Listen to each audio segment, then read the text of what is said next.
예, 광주 동남구의 안도골 국회의원입니다. 먼저 저는 지난 2년 반 넘어갑니다. 지금 우리 윤석열 정부의 경제 성적에 대해서 같이 나누고자 합니다. 제가 우리 경제에 좀 부족한 면 그리고 아픈 구석에 좀 중점을 둬 말씀을 좀 드리겠습니다. 이는 뭐 정쟁을 넘어서 여기 계시는 우리 국무위원님들을 포함해서 우리 모두의 성찰과 분발을 촉구하는 차원에서 말씀드리는 것이니까 다소 듣기에 불편하시더라도 경청해 주시기 바랍니다. 먼저 우리 경제 성장에 관해서 좀 말씀을 좀 드리겠습니다. 지난해 우리는 아마 경제 위기 때를 빼놓고는 가장 낮은 역대급 저성장 1.4% 성장 기록했습니다. 금년 들어 상반기에 1, 4분기에 1.3% 깜짝 성장 이뤘습니다. 우리 여기서 잠깐 취했죠. 그래서 정부는 금년 경제 성장률 2%로 상향 조정을 좀 하셨죠. 그리고 앞으로 경기가 살아날 것이다. 그렇게 당당히 대통령부터 우리 총리님도 자랑을 하셨습니다. 그런데 어떻게 됐습니까? 2, 4분기 바로 0.2% 역성장이 이루어졌습니다. 3분기 기대했습니다. 0.5는 될 거라고 했습니다. 그런데 0.1 저성장에 그치고 말았습니다. 저성장에 된 이유가 저희는 더 불안합니다. 우리가 유일하게 믿고 있는 버팀목 수출입니다. 3, 4분기 수량 면에서 꺾였습니다. 마이너스 0.4% 감소했죠. 그리고 이제 10월부터는 4, 4분기부터는 이제 아마 기저 효과도 없을 겁니다. 그렇게 되면은 금액 면에서도 우리 수출은 줄게 되고 지금 지표상으로 증가세 둔화가 나타나고 있습니다. 소비는 여전히 꽁꽁 얼어붙어 있습니다. 그리고 지금 금년의 세수 결손 지금 부총리님이 얼마 예상하시죠? 예, 한 30조. 네, 그렇습니다. 예, 그 정도 예상하시죠? 부총리께서는 절반 정도는 이제 세출 삭감이 불가피하다. 절반은 기금에서 돌려막기를 할 수 있겠지만 했습니다. 이 정도의 또 내수 15조가 좀 날아갑니다. 그렇게 되면은 저는 우리 금년도 성장은 잘해야 2% 간 넘지 않을까 이렇게 예상을 합니다. 이렇게 된다면은 작년에 1.4% 금년 2% 간 넘고 하면은 평균적으로 2%가 안 되죠. 그러면 결국 우리 잠재 성장률에도 미치지 못하는 굉장히 저조한 성적인 겁니다. 우리가 우리 실력을 발휘를 못하고 있는 겁니다. 이런 부분에 대해서는 우리가 굉장히 같이 경각해야 된다고 생각합니다. 총리님, 물가에 대해서 좀 여쭙겠습니다. 지금 맥도날드 같은 프랜차이즈 식당에서 햄버거 하나 먹는데 얼마인지 아십니까? 네. 글쎄요, 또 테스트 하시나요? 아니요. 작은 햄버거 하나에 6,000원, 7,000원이고, 예. 세트 메뉴 시키면 10,000원입니다. 우리 이제 직장인들이 가서 흔히들 먹잖아요. 그만큼 우리의 지갑이 지금 얇아지고 있다는 말씀을 제가 드리고자 하는 겁니다. 그리고 저희가 이제 물가 지표를 이제 보면은 우리 윤석열 정부 출범 시부터 금년 10월까지 신성식품이 23%, 채소가 50% 이제 오른 겁니다. 예, 그래서 물가는 유가 안정으로 인해 가지고 최고 1%대로 이제 지표상으로는 떨어졌죠. 그 다행입니다만은 그동안의 2년간 누적된 물가 상승분이 매우 크고 그 중에서 특히 밥상 물가, 생활 물가는 굉장히 지금 높아 있는 상태다. 그래서 서민들이 굉장히 힘들어한다라는 점에 대해서 우리가 굉장히 주목해야 합니다. 자, 고금리에도 시달렸습니다. 그런데 9월 달에 다행히 기준금리 0.25% 낮췄죠. 그런데 정부가 뒤늦게 집값을 잡겠다고 대출 규제를 하죠. 그러다 보니까 은행에서 가상금리를 붙이니까 대출 금리가 지금 더 올라가 버리고 있습니다. 그리고 그 와중에 지금 예대 마진 이익을 보는 지금 은행은 살을 찌우고 있는 이런 기현상이 벌어지고 있습니다. 그리고 달러 환율을 보십시오. 이번에 이제 트럼프 당선인 확정이 거짓되면서 1,400원 선 돌파했습니다. 뉴노멀 이야기가 지금 나옵니다. 과연 우리가 1,400원을 감당할 수 있겠느냐? 차치하고 얕은 강달러는 당분간 불가피해 보입니다. 그렇게 된다면은 현재 우리가 기대하고 있는 내수 신작을 위해서 금리가 좀 기준금리 더 낮춰야 한다고 보는데 이 기준금리 인하의 어떤 제동이 또 걸릴 수밖에 없을 거로 보여집니다.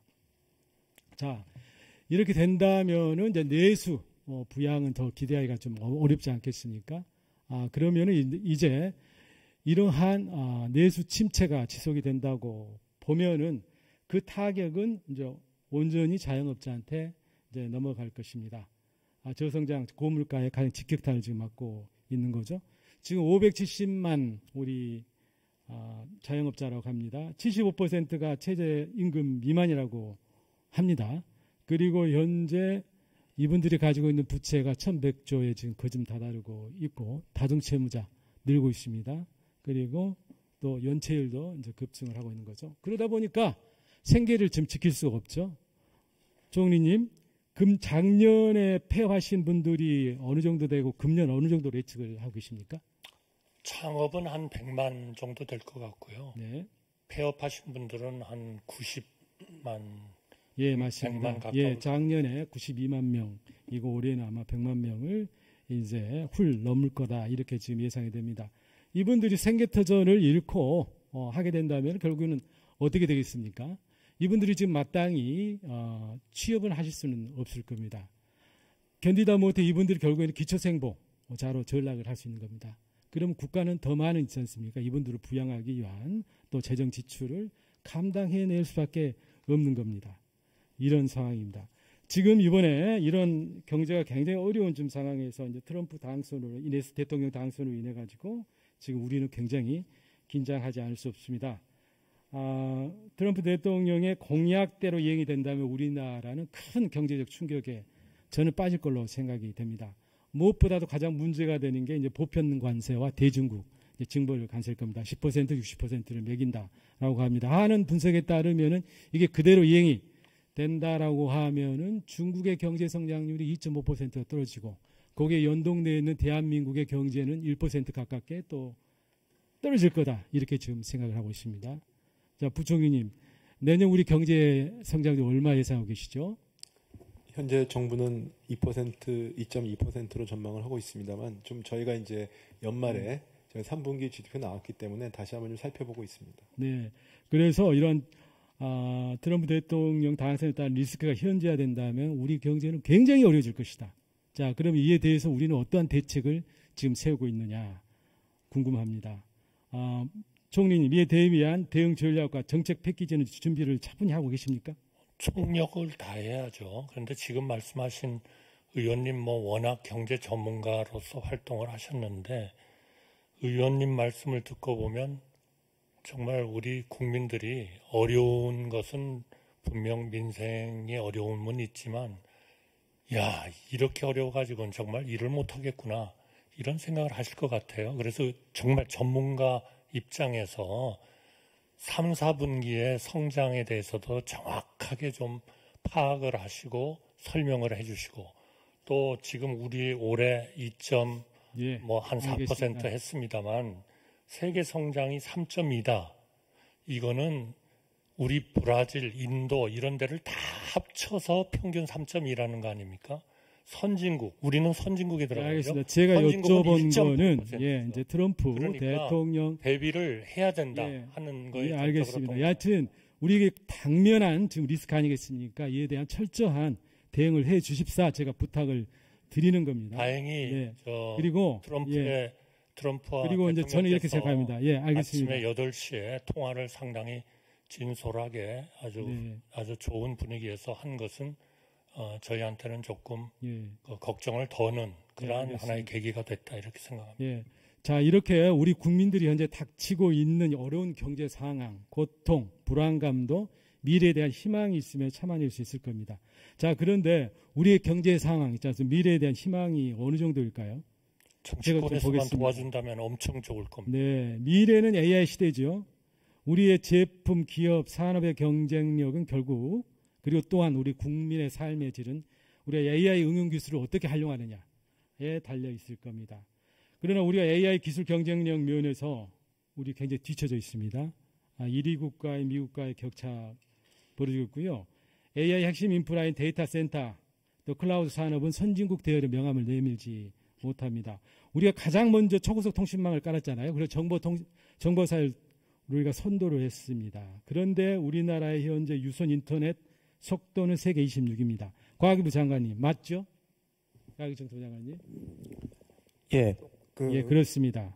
예, 그리고 인프라 측면은 세계 1위라고 말할 수 있습니다. 예, 아니 그렇지만 그렇게 말씀하시면 안 되죠. 제가 말씀드렸던 사항들 있지 않습니까? 우리 미래 AI의 인프라가 될 수 있는 부분에 대한 이제 지표를 제가 말씀을 여쭙던 거죠.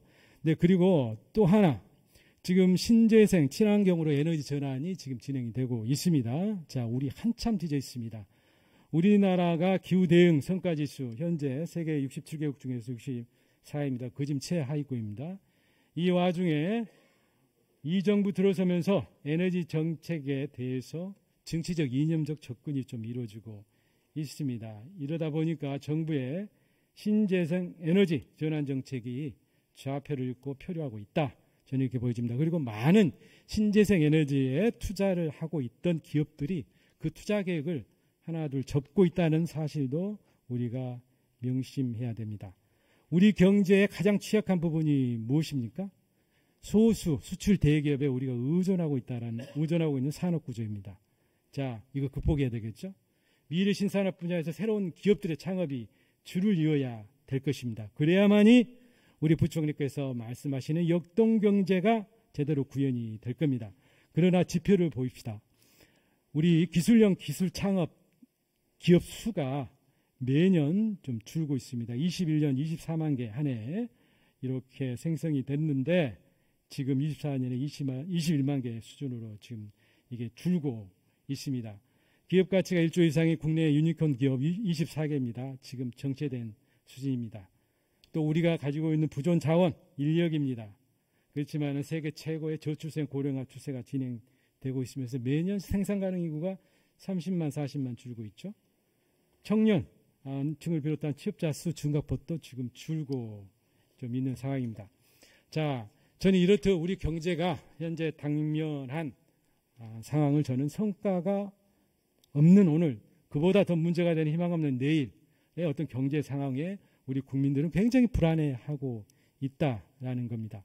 이러한 요인을 초래한 이유 중에 저는 하나가 바로 정부의 경제 철학과 정책 기조에서도 찾을 수 있지 않냐 좀 생각이 됩니다. 경기가 22년부터 하강기에 이미 진입했는데 정부는 맹목적 재정 건전성만을 앞세워서 위축돼가는 내수를 보강하는 경기 대응 노력은 일체하지 못했습니다. 그리고 오직 전 정부의 무모한 재정 확장이나 비폭탄 때문에 재정 투자력이 없다는 변명을 아직까지 반복하고 있습니다. 그리고 역대급으로 재정 지출 증가율을 지금 억제를 좀 하다 보니까 미래 성장 동력 확충에 기여한 인프라 투자와 혁신 개발을 위한 R&D 인력 투자에도 좀 소홀할 수밖에 없습니다. 예를 들어 보시죠. R&D 예산 편성 과정에서 우리가 찾을 수 있죠. 작년에 5조 원을 뜬금없이 삭감을 좀 하게 됐습니다. 이유는 사업 집행 과정에서 일부의 담합 행태 등 문제가 좀 있다라는 겁니다. 이걸 위해서 그냥 5조를 뜬금없이 삭감하는 교각사루의 실수를 범했죠. 그리고 나더니 사후 약방문격으로 내년 예산을 다시 복원한다라고 하는 이러한 상당히 아이러니한 사항이 지금 발생을 하고 있습니다. R&D 정책에 대한 정부의 일관성, 신뢰성이 이미 많이 훼손이 되었고 기초 연구 인력, 유실 등 우리 연구 인프라는 매우 멍이 들어 있다는 사실을 우리가 잘 알아야 될 것입니다. 그리고 우리가 미래 대비 투자에 이렇게 소홀할 수밖에 없는 이유는 근본적으로 이 정부에서는 자유방임주의적 경제 철학에서 기인하지 않냐. 그리고 미래에 대한 우리가 부딪히고 있는 문제들은 시장에서 기업이 잘 알아서 해결하겠지 하는 그러한 믿음에서 나오지 않느냐라고 좀 생각합니다.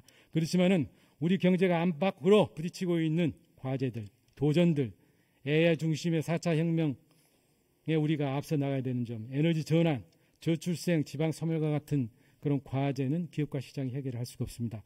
정부가 나서야 됩니다. 정확한 문제 진단, 그리고 이 문제를 해결할 수 있는 비전과 전략을 제시를 하고 정부가 키를 잡고 정책을 추진해야 됩니다. 국민들의 생각을 모으고 손발을 맞춰 나갈 수 있도록 나침반 역할을 해야 합니다. 정부 경제정책의 전환을 저는 촉구합니다. 자유방임주의에서 혁신과 포용을 선도하는 전략적 역할로 정부 역할을 책임있게 바꿔야 할 것입니다. 재정정책은 재정 여건이 허용하는 범위 내에서 경기 대응 기능해야 됩니다. 혁신적 투자를 선도하는 전략적 재정정책을 실현해야 됩니다. 재정 건전성 중요합니다. 그러나 이를 매년 재정 수지를 맞추는 정태적 균형으로는 해결할 수가 없습니다. 경기 사이클 전체를 보고 수지를 맞춰내는 동태적 경제 건전성을 이뤄내는 방향으로 바꿔가야 된다고 생각합니다. 다음으로 제가 내년도 예산안에 대해서 여쭙도록 하겠습니다. 저는 내년 예산안을 정부가 기존의 정책 패러다임에 갖춰 편성한 예산이다. 그래서 다음과 같은 5가지의 재정의 역할이 실종되거나 포기된 예산으로 저는 평가를 하고 싶습니다. 첫 번째, 재정의 경기 대응 기능을 포기했습니다. 두 번째, 3년 연속 목표 세수 달성, 즉 세수 결손이 불가피해 보입니다. 또 관리재정 적자 수지 3% 달성 등 3년 연속 재정 중칙도 달성되기 어렵습니다. 그리고 재원 배분에 있어서는 미래에 대한 투자가 너무 소홀합니다. 민생과 지역에 대한 우선순위도 너무 밀려 있습니다. 먼저 보시죠. 내년도 예산안은 그야말로 긴축 예산입니다. 아니라고 말씀하셨지만은 객관적인 지표는 분명 말하고 있습니다. 지출 증가율 3.2%, 경상 성장률만큼은 가야지 그래도 이게 경기에 중립적이라고 할 수 있겠죠. 훨씬 낫습니다. 그리고 지출도 구분을 할 수 있죠. 의무 지출, 이전 지출, 그리고 재량 지출로 나눌 수 있습니다. 부총리님, 그 지출에 따라서 재정 순수가 다르죠. 이전 지출은 어느 정도 재정 순수가 되고 재량 지출은 됩니까? 지금 승수를 말씀하시는 건가요? 네. 네, 이전 지출은 승수가 낮다고 보고 알고. 네, 맞습니다. 잘 알고 계시고요. 이전 지출 한 0.2 정도로 보고요. 재량 지출 0.8입니다. 그러니까 경제를 살려낼 수 있는 지출은 재량입니다. 그래서 좀 지출을 좀 분별을 좀 해야 되는 거죠. 요 0.8%에 불과하거든요. 이게 가지고 어떻게 있지 않습니까? 경제를 살리는 예산이라 민생을 살리는 예산이라고 할 수 있겠습니까? 또 재정 충격 줄 수 있죠. 예, 요거는 객관적인 분석 결과가 나옵니다. 마이너스 0.7입니다. 여기는 재정 긴축인 겁니다. 이거는 뭐라고 말할 수 없습니다. 예. 그래서 결국에는 저는 보건대 내년도 경제 예산은 성장 잠식형 예산이다. 재정의 경기 대응 기능을 지금 무력화시키고 있다. 이렇게 말할 수밖에 없겠습니다. 다음으로는 내년도 이제 세수를 한번 보도록 하겠습니다. 저는 내년도 세수가 과다축에 되어 있다. 이렇게 보여집니다. 왜냐? 금년도 세수 결손이 30조인데 9월 세수 실적을 포함하면은 이제 35조까지도 늘 수 있다고 합니다. 이거를 감안해야 되죠. 그렇게 된다면은 정부가 내년 세입 추계를 4.1% 증가로 보았지만 실질적으로는 13%, 14%가 되는 겁니다. 45조, 50조를 금년보다 더 걸어놔야 되는 겁니다. 내년에 경기가 꺾이잖아요. 그리고 통상 환경도 무척 어렵습니다. 수출에 대한 불확실성도 커지는 거 있죠. 과연 이런 상황에서 우리가 내년에 45조, 50조를 거둘 수 있을까? 이거는 문제가 있다고 봅니다. 3년 연속 세수 결손, 예정처도 벌써 분석을 해내고 있습니다. 이렇다 보니까 3년 연속 재정 준칙이 위반이 되겠죠. 지금 정부는 내년도 재정 수지 마이너스 3%, 2.9% 겨우 지금 맞춰놨습니다. 여기서 단 1조만 움직여도 세수가 덜 들어와도 이 관리 재정 수지 목표는 달성할 수가 없는 거죠. 아까 말씀드린 대로 내년 세수 축에 4 내지 8조 정도는 덜 거칠 거다. 세수 결손이 있을 거다. 이것을 감안한다면 내년도 재정 수지 GDP 비율은 마이너스 3.2까지도 갈 수 있다라고 보여지는 겁니다. 국세 감면에 대한 법정 한도가 있습니다. 부총리님, 얼마지요? 내년도? 네, 지금 15.2%로 좀. 맞습니다. 15.2%인데 우리 정부 세배 예산안에서는 15.9%입니다. 3년 연속 우리가 지키지 못하고 있습니다. 이미 중요한 재정 진축의 하나를 지금 지키고 있지 못하고 있는 거죠. 그러면은 결국에는 말로만 우리가 재정 준칙 그리고 재정 건전성을 지금 달성한다라고 하고 있는 거 아니겠습니까? 재정 현실에 의해 반대로 가고 있는 거죠. 저는 이 정부가 재정 건전성을 정가의 보도처럼